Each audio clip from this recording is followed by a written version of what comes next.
y estamos con Stephen Winter de Compagnie du Ponant, la compañía de ultralujo Hola. de origen francés.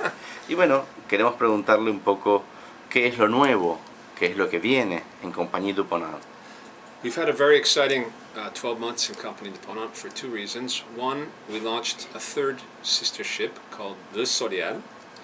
It launched out of Venice in July of last year, and it went from the Mediterranean to Iceland, Greenland, and for the first time ever for our company, we did a Northwest Passage cruise, a 21-day cruise that took people from Greenland over the top of Canada to Russia. And then down from there, it's been sailing in Asia for the last 6 months, going to Vietnam and Japan and Malaysia and Borneo and India and Sri Lanka, making its way back into the Med for this summer. And a few months back also, we decided, we announced that we are launching another ship, another of this category ship, our yacht, 264 people. And how many crew? A crew of 132. It's always a 2-to-1 ratio. Okay. And this ship is going to allow us to cruise to a new part of the world that we've never really done much sailing before. We're going to be cruising around the Pacific. So that means we'll be doing not only Australia and New Zealand, but also Tahiti, Hawaii. French Polynesia. French Polynesia, of course. Okay. It perfectly fits with our type of sailing. We're going to do Alaska, which we've never done, and the Aleutian Islands. We're going to do the coast of North America, California, down to Acapulco.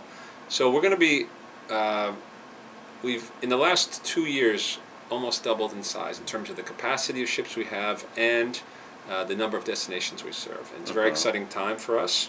We're getting business from all over the world. South America, North America, we're getting more and more business from Australia. We've had a few charters in the Antarctic from the Chinese, which is exciting for us, and the Japanese as well. So on board you find a very international mix, but we always have crew members who speak Spanish, Portuguese, and of course English and French as well. The language, the official language is English and French. The official language for all the announcements, the safety drill, the menus, the excursions, entertainment, it's French and English. And we don't mix them, so if there's a lecture or a presentation in French, we'll do it separately, and then we'll do it in English.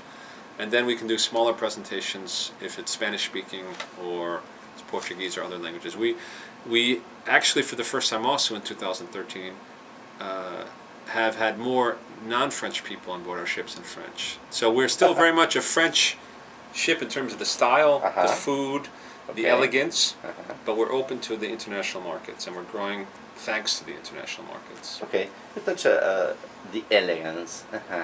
And what's the dress code aboard? Well, I've been living in France for about 7 years now, and I've noticed that the French men and women, they like to look good, but they don't want to feel like they have to try too hard. They want to be relaxed. So there's no tie. You don't have to wear a tie. You don't have to wear a tuxedo or white gloves. You come as you are. You have a wonderful meal, great food, meet interesting people at your pace and at your style. If you want to spend the whole cruise on board drinking wine by the pool, fine. If you want to go do a lecture, that's another thing. Everything is optional. And when you book with us, booking through in all of our North and South American clients, it's a fully inclusive cruise. It includes full board, drinks, open bar, tips, taxes, and fuel surcharges. So, you know, we are... And the excursions? The excursions we leave as an option for people. Okay. People like to decide the day before or on board the ship if they're going to do this excursion or not. We want them to have that option, that freedom. Perfect. Well, thank you, and Thank you. have a nice trip. I will.